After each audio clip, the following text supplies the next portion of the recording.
All right, we have here another car that just got delivered. Now, this right here is a SL55 Mercedes AMG. So the situation is this. This car, this customer bought the coilovers through me, go down my Autoworks, the website, and they had them installed by a local mechanic, I believe up in Chicago. The problem is the person did not know what they were doing, and he's having a lot of issues out of these coilovers. So now I have to redo what was not done properly. He brought the car, had it delivered to me. There goes the truck up there. It just got delivered. And I am going to remove the coilovers, readjust them, add the extension, I think, because at the time of these being ordered, the Silver's Neomax were a little bit shorter by design.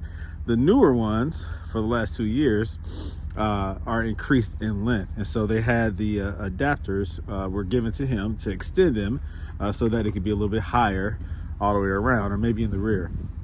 So I'm going to make the necessary adjustments to get this thing right. I'm going to remove the installed Silver's Neomax adjustable coilovers, readjust them, and reinstall them, and hopefully they're not damaged. He's saying that there's a lot of noise in the rear when driving, a lot of thud noise. Hopefully they did not get damaged. I've had several of these coilovers jobs done with the previous design without these issues, so something was not done properly by the mechanic, the person who installed them. So Brandon Green to the rescue. All right, got to do what I got to do. The customer told me that he regrets not having me do it in the first place. He should have just paid me to do it, because now he has to pay for my labor, and he also had to pay to get it shipped here. So we could have done this right the first time. Unfortunately, this is a lesson learned. You know what I mean? It just is what it is. Okay, man, it's cold out here in Cincinnati. So I'm driving this now, and I'm about to see how this thing feels.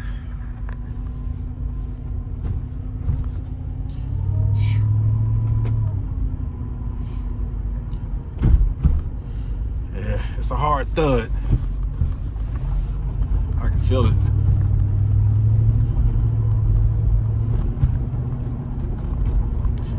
You see, I've done this hundreds of times, it feels like, you know, and there are adjustments and things you have to do to the coilovers before installation. When those things are not done, when you try to make those adjustments after the installation, man, it's very hard to get it just right, because there's certain variables that you can't control as well as you can before you install the coilovers. After installation, it's very, very hard to get in there, especially in the rear, and make the necessary adjustments while keeping the preload, like the spring preload, just right, getting the length to be perfectly even, making sure that the dampening is not altered by your adjustments, making sure that the structural integrity of the coilovers are not compromised by the adjustments once they were already installed. All these things play a part. And then also, if you don't do it right and you drive around with it, you can start damaging the coilovers by having those settings not proper. And also other suspension components can be under stress because you don't have the coilovers adjusted right. And so this car right here, it doesn't feel comfortable. It feels very thumpy and bumpy, especially in the rear. It just doesn't feel right. Hopefully it's not irreversible damage that was done. So these are things that I have to now consider, things I have to take into account when doing the repair on this car. I hate that, but you know, like I said, it is what it is. It is what it is.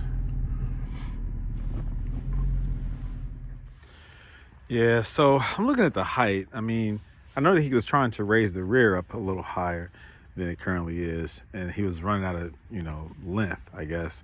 But I also think that he over firmed it, maybe with the dampening or maybe the preload. So it's a very, very, very stiff and hard ride. That's not how it should be. So I have to figure out what has been done and make the necessary adjustments.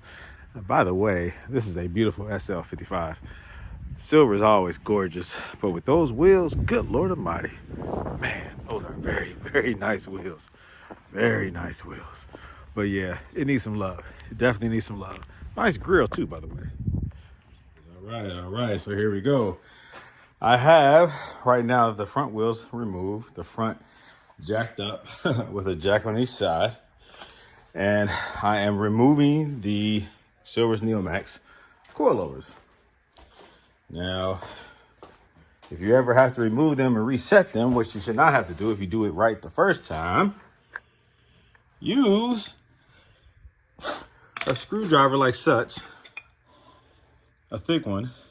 You're gonna use it like a chisel almost, a long one with a heavy hammer to break these collars loose, these locking collars. I will take this, hit it like this with the hammer, boom, boom, boom, boom, boom, in order to loosen that. Of course, you're gonna hit it this way to loosen it, this way to tighten it, instead of using the tools to try to break it loose. Because once it's been installed, and this has been installed for some years, with corrosion, I guess rust and salt, you can see this has a lot of salt on there. It will make it hard to break these loose. These collars kind of lock into place. And so using the tools that it comes with, the spanner tools, it's very hard to break those loose that way. It's easier to tap them loose with the impact of a hammer, and then boom, all right? It's easy to do it while the strut is installed in the car with the bolt still connected at the bottom, because with each tap, it's a solid impact, versus when it's loosened already, there's a lot of, I guess, force that's lost because it's not tight, because it's wobbly, because it's loose. So keep everything tight, break them loose, so that when you remove this strut, this coilover, you can make the necessary adjustments. In this case, I'll clean the strut up a little bit, get rid of a lot of that salt so that I can readjust them and then reinstall them. So on the passenger side front, the customer was saying that it was popping. When you slow turns to the right or left or whatever, I think more to the right, he was hearing it on the right side. I don't know if when trying to maneuver into his driveway, because he lives off of a narrow alley. So there is some 3, 4, or 5 point maneuvering that he has to do to get into his driveway. And so at that slow speed and turning full turns, he's hearing popping noises on the front passenger side. So I'll remove this and then figure it out. There is a 21 millimeter nut that secures the bottom of the coilover to the lower control arm. Break that loose, remove that, and then at the top, there is 13 millimeter nuts. I always undo the bottom first and then the top. And in this case, removing the silvers, I did not need this fork, this ball joint fork thing with a hammer. It came undone very easily. That might be indicative that it wasn't on there tight enough. I'm not sure. But when I removed this, it popped out pretty easily at the bottoms. Now, again, I did not install these. This customer bought the coilovers from me about 3, 4 years ago. I don't know. And then had somebody else install them. But he said they were too low in the rear. And he tried to go in and adjust them. And then he just got everything kind of just warped. It just was not dialed in anymore. And he started having all kind of issues. And he lived with it, but now he's like, let me take it to somebody who knows how to repair it, knows how to reset it and get it adjusted properly, which is me. But once everything got misaligned and uneven and no longer adjusted properly, it can make somebody say coilovers are garbage. But really, it's the installation process. If it was done properly, if they're dialed in correctly, if they were installed correctly, if those factors are not there, then you're going to have issues. And so this customer unfortunately had issues. And so here I go removing them, and all 4 corners. All right. And then also the early models of these coilovers in the rear were shorter, so you had to adjust them differently. You didn't have the length that you wanted to get the car high as you might have wanted it. The car sat a little bit lower. So the newer ones have longer, lower halves right here. The lower portion of the coilover is longer, allowing you to raise it higher. I don't remember the front if these had the same issues, but I know the rear did. And so the customer did buy, I don't know if he bought them from Silvers or Silvers just sent them automatically. These right here. So these are the updated, a little bit longer than the ones in the earlier models. And this is for the rear. So I'm gonna install those. Okay, and see if I can get this the height the way that he wants it. He wants a little bit over 2 fingers. I could barely get 2 fingers in there, if I could even get 2 fingers in there. So he wants them to sit higher in the rear. The front looked good, the rear didn't. The only reason I'm taking the front out is to just make sure everything is even, and also hopefully I can remedy the popping noises that he hears. Again, don't know if it's fault of the coilovers or just fault of the installer, because I do these, I've done 100 of these, and none of which had the popping noise afterwards, unless there was something that I did wrong. All right, so I'm going to go in here, see what it is, and then get to the rear, readjust those, and then we'll see what we have. By the way, these are those 65 wheels, like the SL55, S65, CL65. Wow, you know, that's all I can say is wow. But let me tell you this, as nice as these wheels are, these original AMG 65 wheels, bruh, they are heavy. These wheels are heavy. I am an aftermarket wheel guy. And although these wheels are highly desirable, these things are very heavy. And maybe I'm comparing them because I buy 20-inch wheels aftermarket, a lighter alloy. These are heavy. I can imagine the car, the handling, the lack of power. Like, this reduces power to the ground, to the road, when you have overly heavy wheels. Sometimes it's overly sized, such as like 22s or something like that. But in this case, I think these are like 19s. Yeah, these are 19s. I'm sure they're staggered.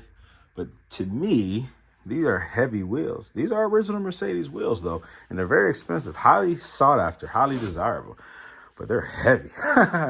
Just a little obvious notation to me. But that's why I buy aftermarket wheels, because I do like the options. I like customization. I like lighter wheels, better performance and better handling when they're lighter. This takes away from some of that power. You know what I mean? The torque, the horsepower, when it hits the ground, they say hit the ground running. Well, if you have heavy wheels, then it reduces that the car's ability to fully utilize the power. You know what I mean? It's just what it is. It reduces it. But anyhow, that's just my personal opinion. Very nice car, though. Very nice car. Custom grille. Of course, the best motor that Mercedes ever designed, in my personal opinion, when it comes to power, when it comes to torque, when it comes to just, you know, what it costs and what you get for your value, like what value you per cost. You know what I'm trying to say. Very impressive motor, hand built, 493 stock horsepower, easily tunable to 600 horsepower, and it can handle it. I love this thing. Love it, love it, love it. All right, let me get back to work. All right, so this is the one that was on the passenger front side. I decided to disassemble it to see if there's anything that seemed irregular, damaged, anything that was unusual about it. But I don't see anything other than just age. I see that salt and time, dirt and grime, has given it a little bit of a surface rust. It has nothing to do with the functionality. Okay, it's just what it is. They do sell boot covers to slow this process down, but they are fully functional. The thread that you need is still smooth and still allows you to adjust the preload, the spring preload, the perch collar right here with the locking collar right here, and also for the lower half. This is the previous model, like the early model, where it doesn't extend out as far. This right here would probably be taller or longer on the newer ones versus the early model ones, but it still allows adjustability. It was adjusted probably about like to here. So you have about 2 inches here, which is plenty of length once this thing is tightened up for a overall strength. And the front was high enough, so I'm not worried about that. There was plenty of clearance in the front, 2 fingers easily. So he said that there was popping noises on the driver's passenger side. So what I'm going to do is take the passenger side strut, put it onto the driver's side, and see if that sound follows it. If not, then it is another component in the suspension, such as possibly a ball joint. Not a tie rod. Tie rod, you have more play. But typically, it's hard to see, I don't have any light over here, but components such as, this is your tie rod right here. This doesn't have any popping. Usually that's just steering angles, like it would alter the toe in, toe out. Also your alignment, driving straight or leaning towards or pulling to the left or to the right. This component right here, the lower control arm bushing, that can have a popping effect if that's loose, or also the front or the rear. This is the rear side, this is the front. It's hard to see with no light. Let me see if I can bring some light into the equation. There we go. This right here, if this bushing is worn, then you're gonna have some popping. Same thing here. This is the rear. Where else can there be some popping? I guess if that was worn out too. All right, where it meets the hub assembly. I guess if that has some wear and tear. Up here, this can have some popping. This is often this is the cause of popping noises. Also, the upper mount, all right, upper control arm. That right there, you have to give attention to sometimes. But like I said, I'm going to put what was once on the passenger side onto the driver's side and see if the owner notices any sounds on that side. I guess you can also have some wear up here too, where it connects to the frame, the inner upper control arm. Nothing obvious, you know.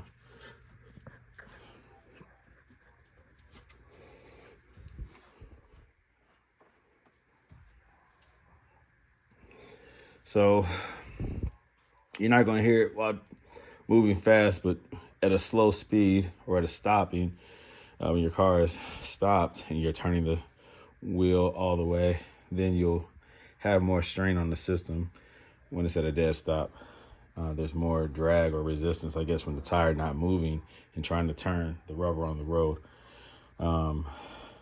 It will cause more resistance and more strain on your suspension components, which is when he's hearing the popping. But under speed, he's not hearing it. So it's only when under strain. So if it was all the time, then it would be easier to diagnose. Then I could say it was the strut or like the coilover. But because it's only at a slow speed or at a stop, I'm going to assume it's the suspension, because that's when it's under the most strain. But we'll see. Okay, so I reset the preset. I reset the preload. All right, so that's this right here. This is how far it was before. For whatever reason, the preload on the spring was down this much further. So I loosened everything up, lubed up a couple parts on these coilovers with some PB Blaster, just loosened up some of the components, and then reset the spring preload. Right now the dampening is at 0. It was uneven. One side was 22 and the other side was 20. So I am going to set those both at 21. And I'm going to go with this length right now. I extended it to the hole. Let me see if I can show you. And then it's like right there. Let me see. So the thread, the bottom of this right here, the threaded portion stops at the top of the hole right here on both of them. And I'm gonna go with that length for now. Preload shouldn't really change the height unless there was absolutely no tension on the spring until the car had load, or if it was set, you know, once the car was down on the wheels, that would change the height of the front end.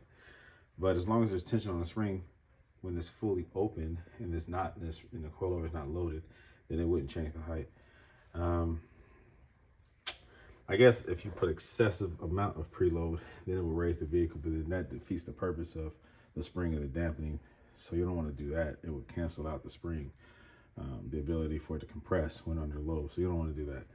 So just put enough tension on the spring for it to not be loose. A couple extra turns, whatever you do, make sure it's on both.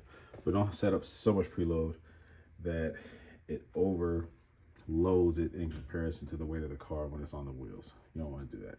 You do not need a lot of preload, just enough to keep the spring loaded, but not overloaded, so that the spring doesn't rattle around. You know what I mean? Just a little bit of preload is necessary. That's it. So at full droop, there's still tension on the spring. Does that make sense? I hope so.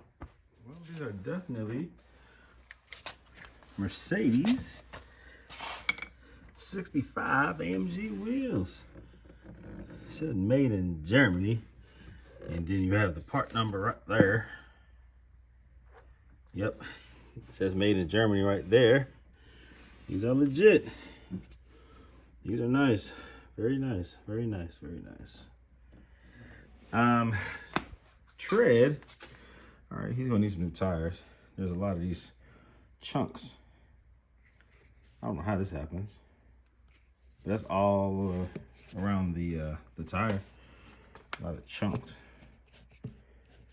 So that's weird.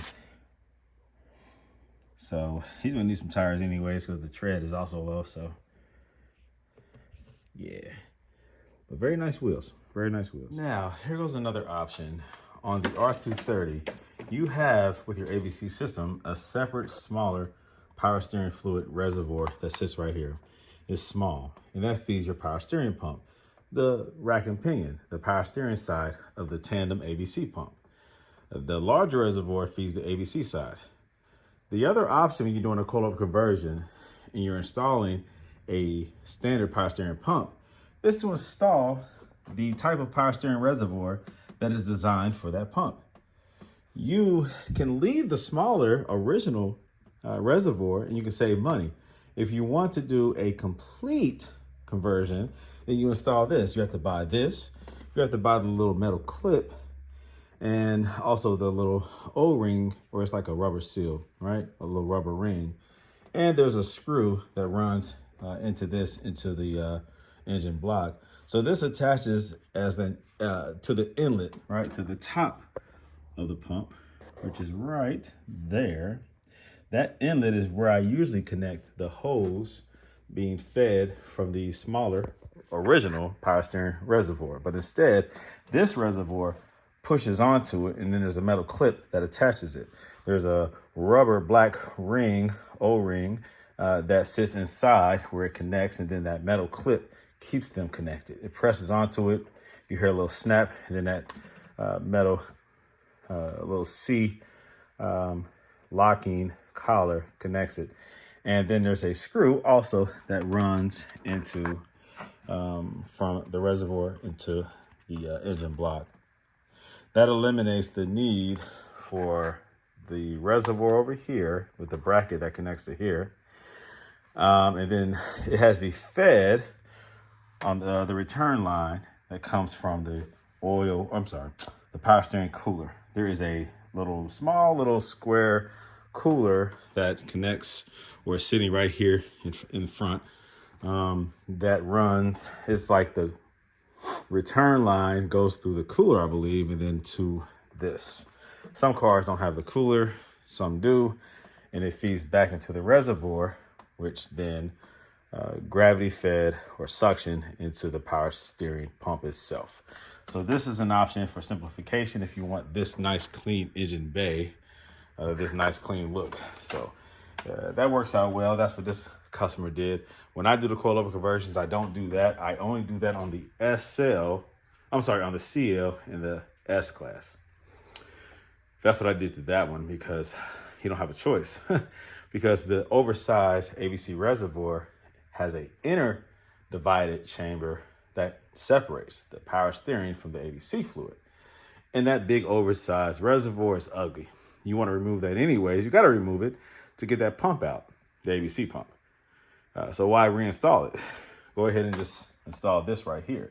You can buy this on my website, www.goldelementautoworks.com. And you can buy this as well as the metal clip that you need if you want to do this type of clean conversion, or if you're converting a CL or a S class. All right, there you go. Also, what I like about most Mercedes from the 2000 era and up, and there might be some previous ones, I'm not sure, but this is like a mode for the front hood, allowing it to go more straight up and down, almost a perfect 90-degree angle almost allowing you to do work on the car. So when it is in, what is it called? Not mechanic mode, I forgot. But whenever you're working on the engine and you need this thing to have more space to be able to do what you need to do to get access to the parts and the components to do work, you put it in service mode. That's what it's called, service mode. Allows it to go up, straight up and down almost. Now, to do that, as you're lifting it up, you press this right here and it goes past that original stopping point. What I like about that also is when these struts go bad and the support is no longer there and the hood wants to keep closing on you because these are compromised, these are bad and need to be replaced, you can still put it in service mode and bypass these. This now no longer needs these to stay up. I love it. To lower it, you lift it up a little bit past the point, push this button in, you feel the click as it lowers. To put it in that service mode, you simply raise it up to a certain point where it stops. You press that in, and then it goes past that stopping point. And again, you do not need these struts to be functional to have it in service mode. You do need these to be functional when it's not in service mode. Otherwise, this thing will keep dropping down on you, which is the situation with this one. This car needs these replaced. These are no longer able to hold it up. These are gas filled, easy to replace. Stick something flat in there. You pull this locking C style ring right there. Put a little flathead in there, pop it out. And then same thing with this one. And then it just pops, all right? Pops out of place. And then to reinstall it, you just press it onto it. Pop, pop, easy. And these don't cost much. What, about 20 bucks? You know what I mean? For a set, 20, 30 bucks. All right, so there you go. Okay, front is done. Now I'm looking at the rear. And I just removed the two 13 millimeter nuts that secures the top of the struts. You do that by pulling the carpet back here, and it gives you access to the top. Now, I checked the dial, the dampening on the dial for the coilovers, and guess what it was on? I recommend in the rear 17 or 18. Guess what it was on? 6. It was 6, man. It was dialed in at 6 firm, and I recommend 17 or 18. Now, I want to see what the passenger side is dialed in as. At 6, the rear would be extremely bouncy. Oh my God, there's like no dampening at 6. Overly soft, yet the rear was firm and hard. Go figure. Let me see what this one is set at. 1, 2, 3, 4. 4! What the freak? So there's almost no dampening and it's just riding on the spring. Almost no dampening. Why is there a gap right here? I don't know. That door doesn't close tight. I don't know why. Anyways, what's going on here, man? So the rear was set at 6 and 4. Man, I really hope that these coilovers are not damaged. I really hope so. I hope that they are salvageable. We'll see. So I have to continue disassembling the rear suspension, dropping the coilovers, and seeing what I'm dealing with. I have to take the bottoms off, install the new bottoms, and see if there's any damage in the process to the spring or the dampening. Okay, so this is the driver's side rear, and this is what you don't want to see. Look at this. Yep, this is what happens when you try to adjust it inside the vehicle without securing the preload. So, like I always say, loosen up the preload, then make your length adjustments, and then tighten up the preload. What that does is it prevents this from happening. See, this car was low in the rear and banging around. He said after the initial installation, it felt okay, but it just was too low in the rear. So low that it was catching the fender liner, the tire was. That usually shouldn't happen. Only reason why that probably happened, he probably did not have the dampening correct. This was a Mercedes tech who installed it, who worked on Mercedes for many years. But working on Mercedes, understanding Mercedes and coilovers is not the same thing.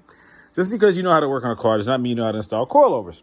Coilovers is a different animal. It's a different type of understanding regarding the suspensions and aftermarket customization, things of that nature. You have to understand dampening. Now, you can just install already preset or pre-made or OEM struts on a car. There's no adjustment. But when you have to actually adjust a coilover and install it, that's different. You don't know how to adjust coilovers until you have studied or have the experience of installing coilovers, which most people, most mechanics do not. So these right here, these are the bushings or the collars or whatever you want to call them that go in the lower part. Okay, those are fine. But what is not good is this. So this preload, what likely happened, which I'm sure happened, is while he was adjusting this is the threaded body. The lower half, this threads out or threads up, threads down or threads up to increase the length of the coilovers. While in a vehicle, this is stationary. This is attached to the lower control arm. So this is not going to move. So you have to turn the threaded body to increase the height. You have to loosen up the locking collar and turn it counterclockwise this way in order to pull it out, which is increasing the length, or clockwise this way. It all depends on how you're looking at it, right? Turn it to the left, or it all depends on how you're looking at it. Looking down, that would be clockwise. Looking down, looking up, that's counterclockwise. The point is this: thread it this way to loosen it. To raise it, to pull it out, to increase the height. Turn it this way. All right, this way, this way. Okay, so confusing. Okay, this way, if you turn it this way, this decreases the height. If you turn it this way, this increases the length, okay? Look at it like this. You're threading it out, which is increasing the length. You're threading it down, which is decreasing the length. Okay, so you have to twist the threaded body. But when you're doing that, oftentimes, because you already have the preload set, the spring preload, when you're tightening this, sometimes the tension of the spring will cause this to stay put. So while you're threading this and this is not moving, it's changing the preload. So as you're bringing this out, bringing it out this way, it's causing this to turn this way. If this is not turning. If this is turning this way, and this is turning this way, the other way, opposite directions, then as this is tightening down, this is tightening up. All right, boom, boom, all right? So as this is tightening up, it's gonna be so tight, it's gonna be too much preload. But most of the time people are loosening this. So when you're loosening it, this threaded body is turning this way to come out of the body, which is increasing the length. It's causing this to come down, which causes the spring to no longer be under tension or under load. You want this spring to always be under load. Okay, when it's resting, when it's drooped, and there's no weight on when there's no weight on here from the car, meaning the wheels are not down, okay? The car's not down. When this is up in the air and the lower control arm is full droop, then there should be tension on this. This should not be loose. What this does is now, because there's between this gap right here, there's nothing on it. So that inch right there, the car is going to automatically drop an inch. When I dropped this car down, when this was installed, it automatically dropped an inch. So you lost space, like you lost height in the rear. And when you're driving, when that car loses, when the weight shifts on the car, if it loses enough, whatever, it's losing preload, it's unstable. There's no load on that spring if the car is ever at full droop or under heavy maneuvering, a heavy maneuvering situation, all right, where there is a car and there's going to be load shifts on the rear suspension from the left and the right, or the driver and the passenger side, as you're turning under high speed conditions.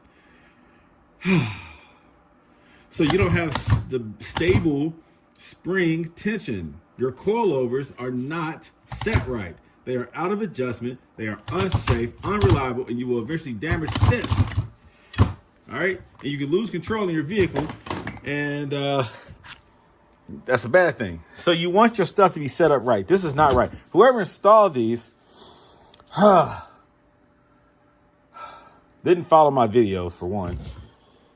And then secondly, did not educate the owner as to how to properly adjust these if they ever need to adjust them. The customer should have came to me because the car would have been set up right. I would have done it right. He would have received the car back and he would have been straight. None of this right here. So now what I have to do, partially disassemble that coilover, and I have to install these. These are the longer lower halves. And let's see how much longer they are. All right, it's obviously longer. Boom. This is the difference of the old and the new. Silver's Neomax realized that the rear, it can be increased where the rear sits up higher, but you lose a lot of the thread when you do that. And so now you have less of the threaded body inserted inside of this lower half, which can feel unsafe. I mean, once it's tightened, you're good. But if you decide to increase the height further, it can become unsafe. You have to be careful. So the older ones, if installed properly, they're safe. If you start increasing the length too much, then it becomes unsafe because you don't know where the stopping point is. You know before you install it, but after you install it, it's very hard to tell. So I have to make the needed swap for the lower half, reset these, reset the preload, make sure that there's no damage, and then reinstall it into the vehicle. That's where I'm at right now. For those of you who bought the Silver's Neomax adjustable coilovers maybe over 2 to 3 years ago, these have increased in length. This lower half is shorter, which led some people, when making the adjustments to increase the height, they felt like they were running out of threaded body. And if you go too far, it becomes unsafe. So you needed more of the threaded body into the lower body, into the lower half, for safety purposes. If it's all the way up here, then you have less of it. Even if it's secure with the locking collar, it can be unsafe beyond a certain point. So what Silver's Neomax did, after a couple customers complained, and I even mentioned it to them, that they are running out of length, it goes beyond a point if you're not careful where it's unsafe. So what they did is they redesigned it, and so they increased the length of the lower portion, the lower half, so that more of it is on the threaded body. More of the threaded body is inside the lower half for safety purposes. Now you can raise the car up even higher if need be, but you don't want it to look like a pickup truck. So there is a reasonable length anyways, but now it is more structurally sound with more of the threaded body in the lower half. In this situation, this was a customer of mine, only a customer because he ordered the coilover from me, but I did not do the installation. This is a customer from Chicago who bought my coilovers and had a local mechanic install them. He didn't install them properly. The customer went in, tried to readjust them himself, and he made the ride worse and unsafe. Tried to adjust the length while installed on the vehicle, led to this issue right here. You see that? I just removed it from the vehicle, and this is what I found. He was running why the ride quality was so bad and why it was making a lot of noise. And he even had the dampening down to like 6 on the driver's side, 4 on the passenger side. It was a horrible ride. I drove it before I disassembled removed the coilovers from the car. So it was a horrible ride. And he sent it here to Cincinnati, Ohio for me to make the necessary repairs and adjustments to get it dialed in properly. So unfortunately, he didn't use me in the beginning. So he wasted money having to ship the car to me later and then also have to pay for my labor. So he could have done it right the first time and just sent it to me in the beginning. But things happen. You know, you live and you learn. Unfortunately, this one cost money and discomfort for several years. This is a Mercedes SL55 AMG. And so you want the best ride because you have the best engine. You have an AMG motor. You have the best horsepower and torque for the cost. You know, you can get these cars at a relatively great price for under $20,000, and you have a 500 horsepower beast that can be easily modified to 600. 493 stock, but easily it can reach 600. So you have a very reliable car, good solid motor, good solid 5-speed transmission. You want the suspension to be right. And so for those who get rid of ABC and install Silver's Neomax adjustable coilovers, know who is installing them and make sure that they're doing a good job. Make sure they have experience. You can always ship your car to me if you want me to do it, because I'm going to do it right the first time. There won't be a second time or a third time. Once I get my hands on your vehicle, it will be done correctly. And then you don't have to worry about the suspension failing anymore. So it's a great option. But unfortunately, this customer, depending on a mechanic who actually is a Mercedes tech, but that doesn't mean that you know how to install adjustable coilovers.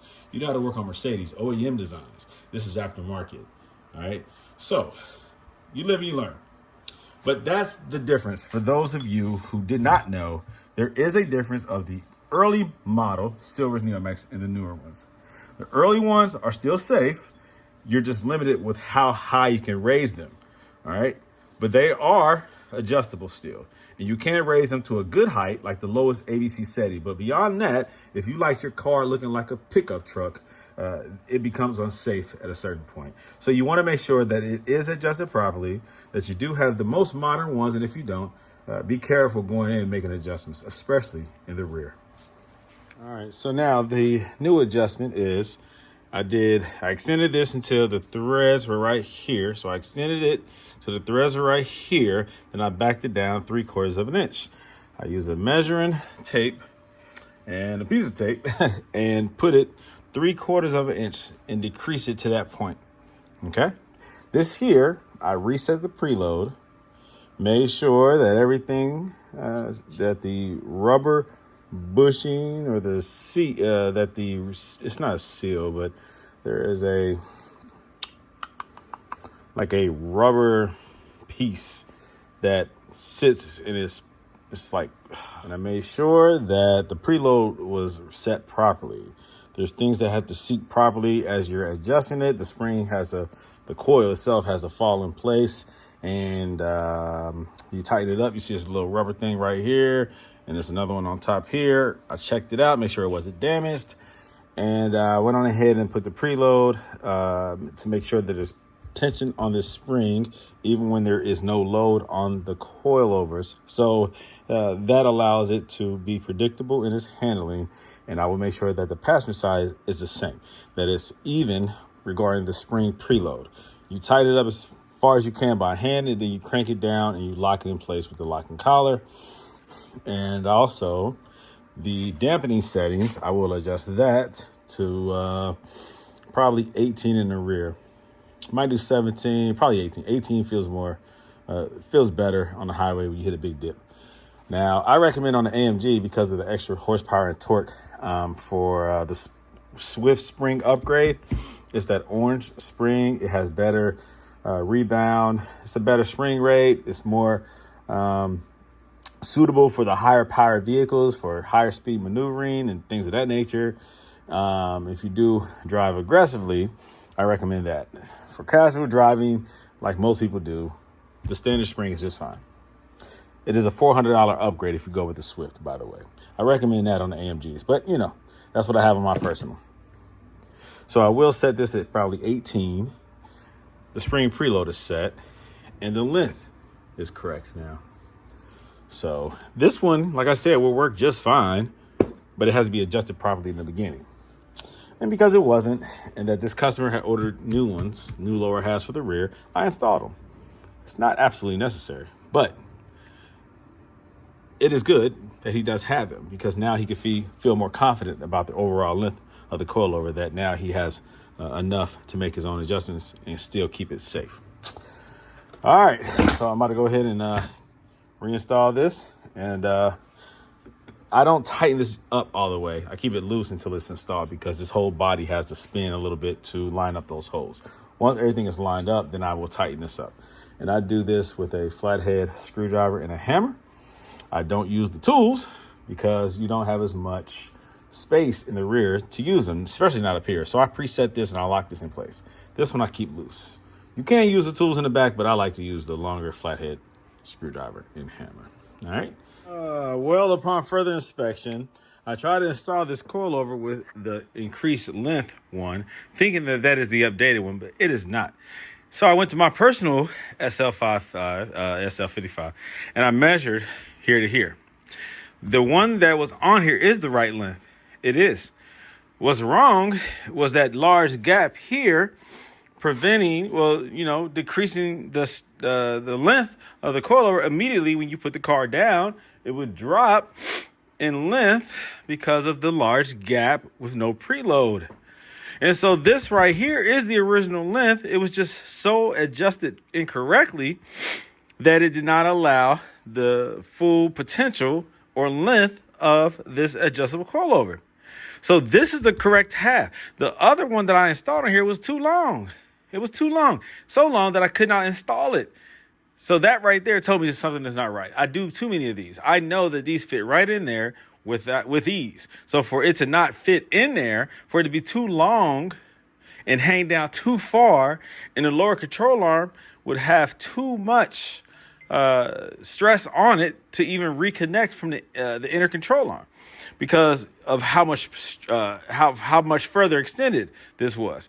This only has so much collapse ability, so you don't want this so long that the car has to almost collapse and close up. The coilover has to almost compress all the way just for the car to sit down on all four wheels in the rear. So that's horrible. So this is the correct one, but it was just adjusted so incorrectly that it appeared that it was not long enough. This is the correct one. All right, now this is the passenger rear. I've never seen anything this extreme before. This is what happens when you try to adjust this while this is in the lower control arm. You can just keep twisting away. And as you can see, he really hammered this one, nicked this one up pretty good, you know, with the, I guess the flathead screwdriver technique and the hammer. But by doing that, look what he did. Look at this gap. This is crazy. So when you put pressure on the car, it drops down. What this does is it damages the coilover. The dampening dial gets damaged. The impact of it banging around back there. And it was driven around for a while like this, from what I understand, for some years. And so that causes severe damage. Now, I'm trying to save these coilovers, and I'm going to install them after I make the necessary adjustments, the preload adjustments, the length adjustments. But this right here, man, this is how you destroy these daggone coilovers. This is horrible. You cannot drive like this. It has to have preload. Look at this gap. This is crazy. This is crazy.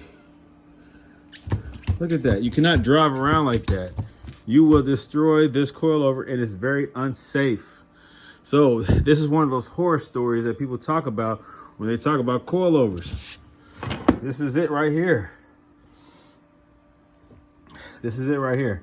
And so when people say, Silver's Neomax or coilovers on a Mercedes is bad, you'll hate the ride. No, you'll hate it when it's installed improperly.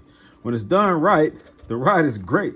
Why do you think I have mine with Silver's Neomax installed on my SL55 AMG? Because I love it, and I drive it anywhere out of town as far as I want to go without worrying about that. But not this. This is not properly installed. This is dangerous. Another warning. So, oh God. So I got the spring load correct. It was brought down so much that the protective sleeve, that rubber sleeve, was down onto the threaded part, like all the way down here, past where it's supposed to be, which is just right there. It was all the way down here. That is crazy. You see how it settles down onto that right there? Just naturally with gravity. It was all the way down to here. Crazy. This thing was dropped all the way down to here. That's crazy. Also, look at the amount of threaded body that's left inside of here. I just loosened it up, and look how much is in there. See if I can do this.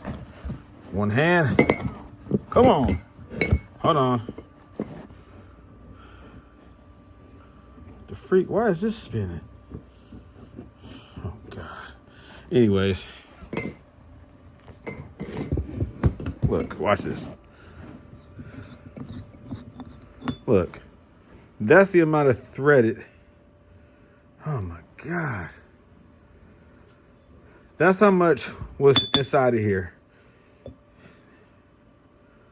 I mean, that's dangerous, dude. So freaking dangerous.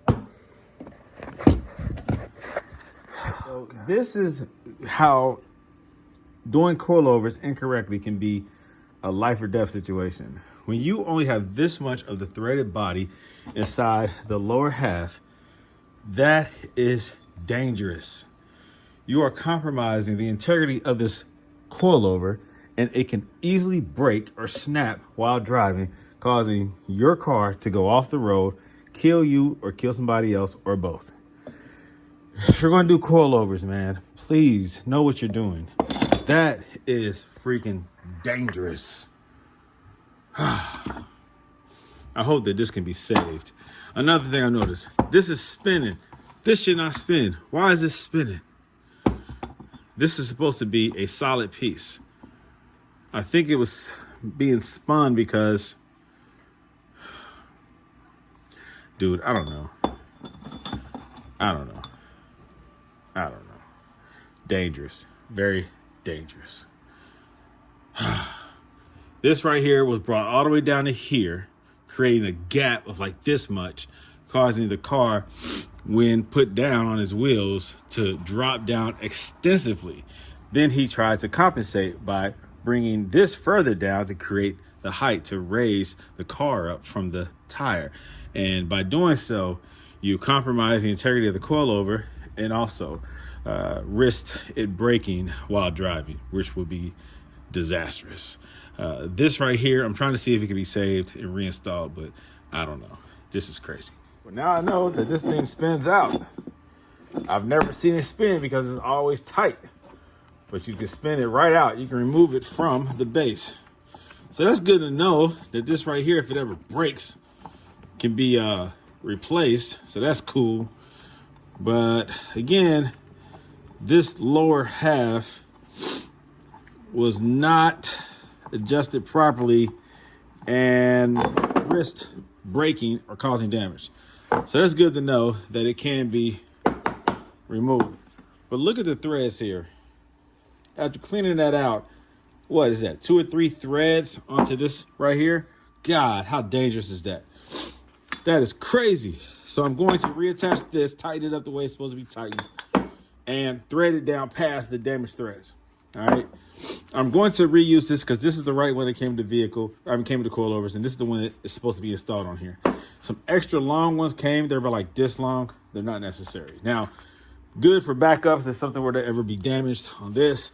I just have to adjust it accordingly and bring it up higher onto the coil, onto the strut. Now, I just don't know how much length I have. I guess I have enough length because what I'm going to do is extend it down this far and then reduce it down 3/4 of an inch in the rear. But this right here, that's something I didn't know, that you can replace the lower portion that goes into the lower control arm if something were to happen. So that's pretty cool. Pretty cool. All right. What is this? A bushing? Whatever you call this thing. All right. An eyelet, tie rod. No, I don't know what you call it. Whatever. But let me finish doing what I'm doing. I got to make sure this thing is functional and that it adjusts properly, dampening and whatnot. Make sure it's not damaged and that it can be used again.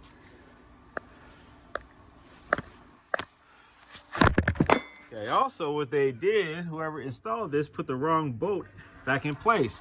They put this type of bolt with these washers. And so when I put my drill on there, matter of fact, when I put my socket on there, it spun very easily. So it wasn't even in there secure and it's bent. You see, this is not up to Mercedes spec. Their bolts are very solid, thick, like hardened steel, whatever. So that's another issue. So I don't have the same bolt, but I have another Mercedes bolt that's up to the standard, that's long enough with a different head on there. So I will use this. And I also had another nut right here, the same size that it came with originally. So you have to consider that too, man. When you have other people do your work, you might not be getting the same kind of quality and results. You know what I mean?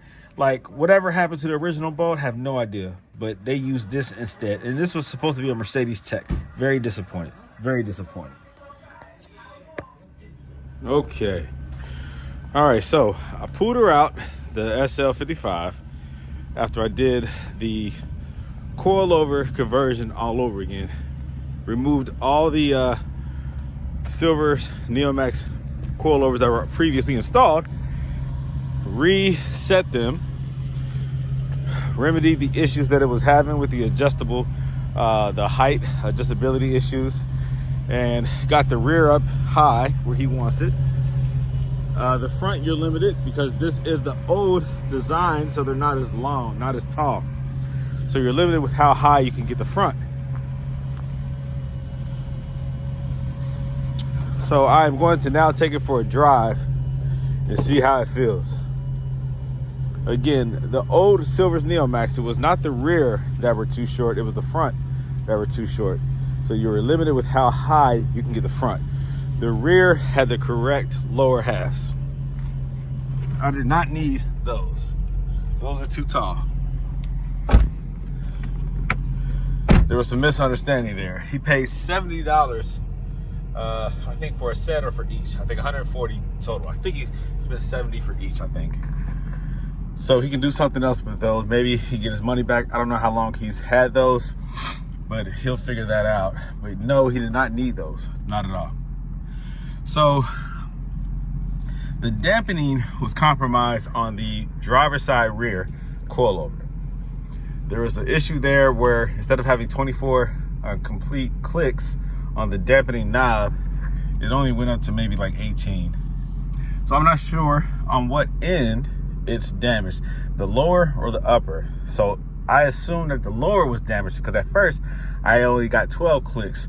Then I kind of force turned it a little bit, and then I got a couple more. So a total of like 18. So I'm assuming the higher end, if I click it all the way to the right, clockwise, that is the correct stopping point. So I backed it down 6 from there to get 18. And I'm assuming that you just cannot get the 1 through 6 initial, the lowest clicks. And we'll see the way it handles if that's correct or not. Before I did this coilover conversion, before removing it and reinstalling it, it was horrible. It was very, very harsh. It banged around. It was noisy. It was bad. So let's see how it feels now.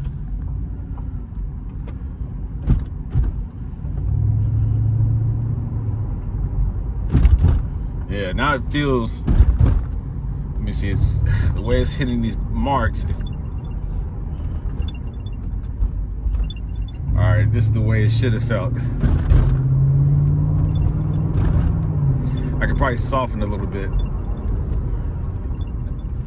But now it feels like the way it's supposed to feel. I can feel it already.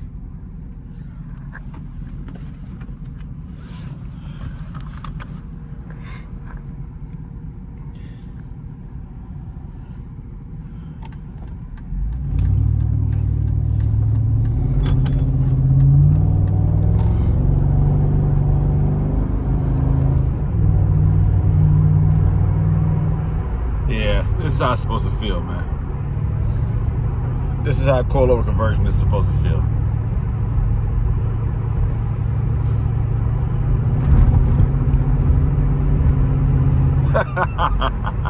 He'll be very pleased.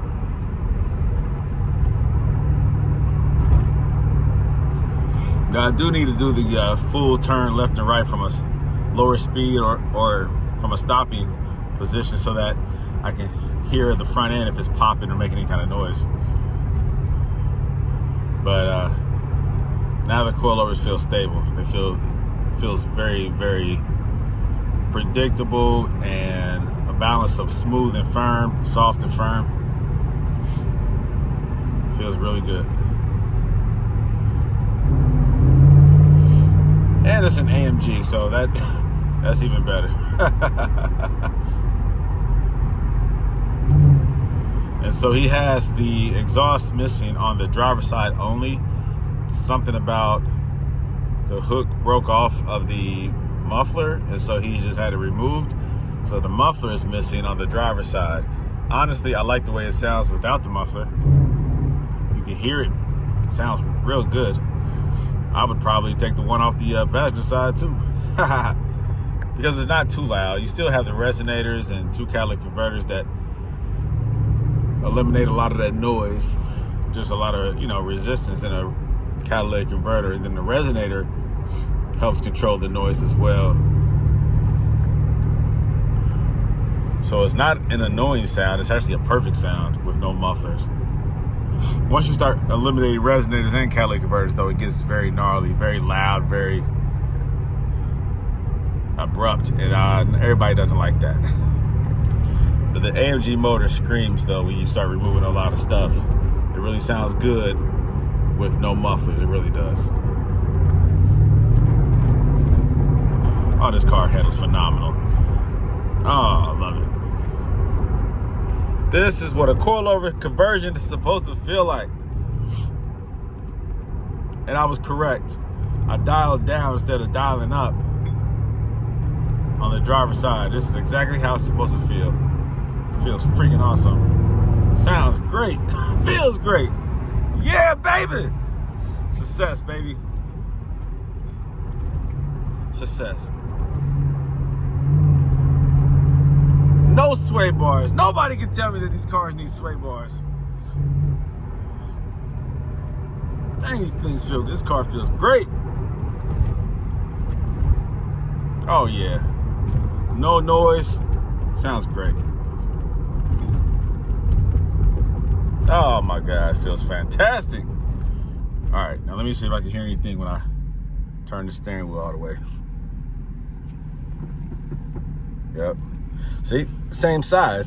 I switched coilovers. I went from the one that was right there on the passenger, I put on the driver's side. I still hear that knocking noise when turning to the left. Watch.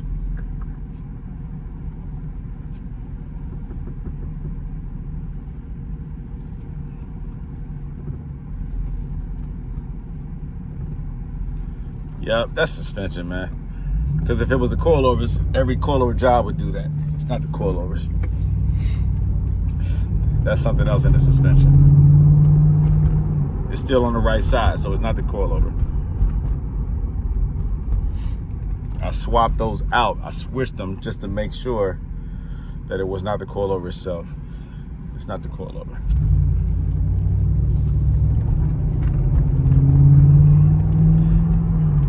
Sometimes people say, well, I didn't hear that before I did the coilover conversion.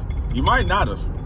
Don't forget, ABC does hide some things because of its ability to constantly adjust. So when you put a straight up and down coilover that has a preset setting for dampening, for height, it doesn't adjust, it doesn't compensate for other wear and tear that might be present. Sometimes you start to hear noise that you didn't hear before, but 99% of the time, it is the suspension and not the coilover. And then sometimes too, if your height is different, that can also bring it out. But usually, there's something already going on that you need to give attention to that you just didn't know. And it also seems like sometimes you hear more things after a conversion because now you're listening. Before, when you're not listening, some things just don't stand out. Now, because you've had some modification done, you're listening to everything. If you're hearing that little noise, that's those right there banging around. But the car is absolutely quiet. Handles very well. Handles the way it's supposed to handle. It's very nice. Very nice. All right, let me get this thing back home.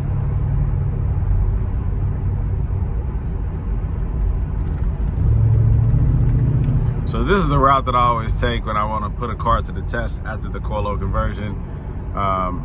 If it feels unstable, I'm able to get it up to speed.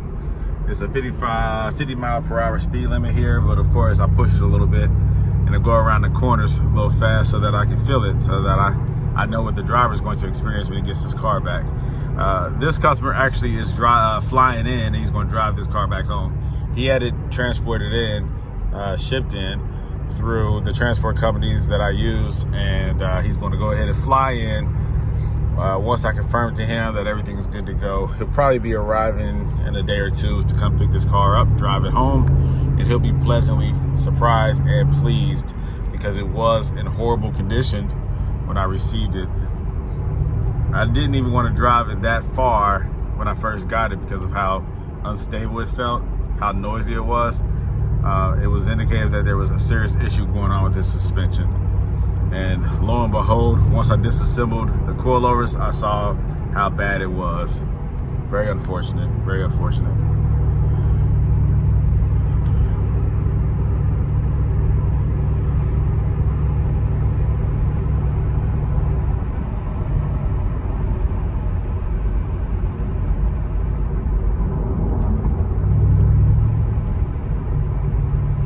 But it feels good now. Feels great.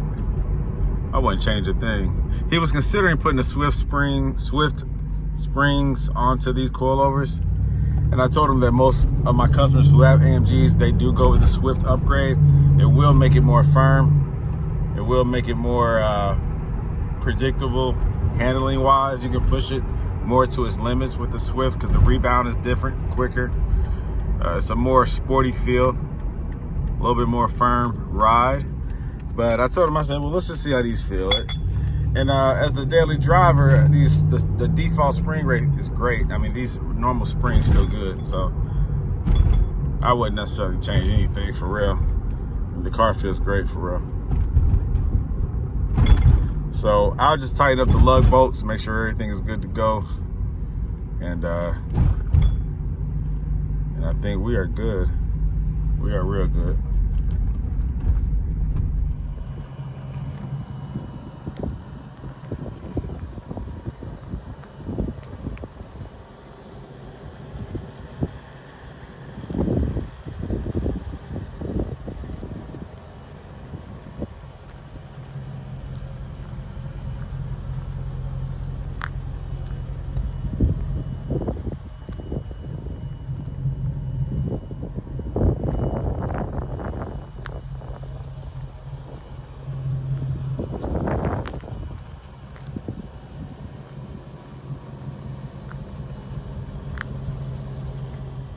All right, so I am going to raise that front end. I just spoke to the customer, sent him some video and pictures, and I'm going to go ahead and lift that front end up about, see if I can get maybe an inch out of it. It's going to be tight because, like I said, the front lower halves are not as tall or long as the newer versions. And so you have to just be careful not to go so far with it where you're compromising the integrity of the coilover. But definitely looks way better, feels way better, and I have to just get it dialed in just right regarding the height. But the feel of it is just right. The rear is 18, the front is 21, and it feels phenomenal.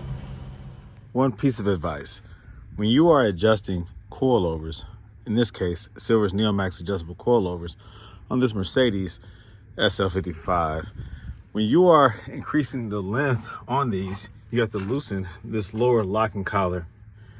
And when you twist the body, the threaded body, this needs to turn with it.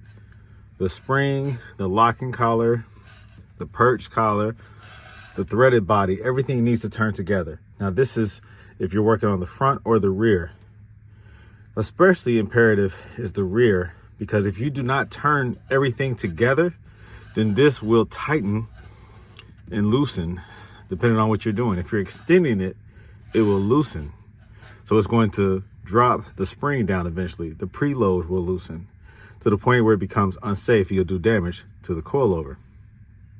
If you're tightening this down, meaning you're lowering it, then this will tighten on you if this does not spin with the body. So when you're doing the front or the rear and you are increasing or decreasing length, make sure that everything turns together. If it does not, it will have an adverse effect on the spring preload. Remember that. I take this collar right here and I loosen it. I measure the distance between here and here. I put tape to create a stopping point so that this remains steady as I'm turning the body. And then I take my measurements here as to how much I've adjusted it. And then in this case, I'm doing the same thing on the passenger side as well. This is the driver's side. Always make sure this turns with the threaded body when making your height adjustments.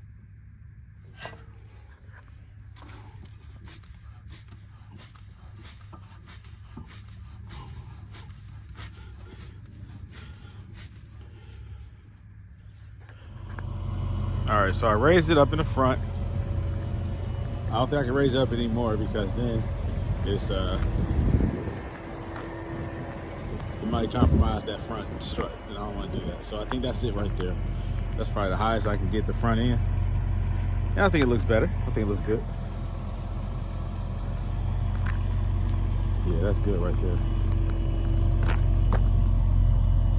That's good.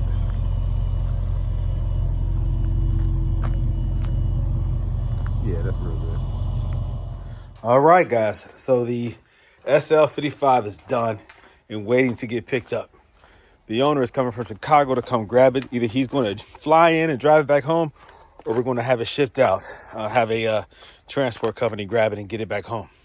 In the meantime, I have a SL500 right there that is ready to get converted.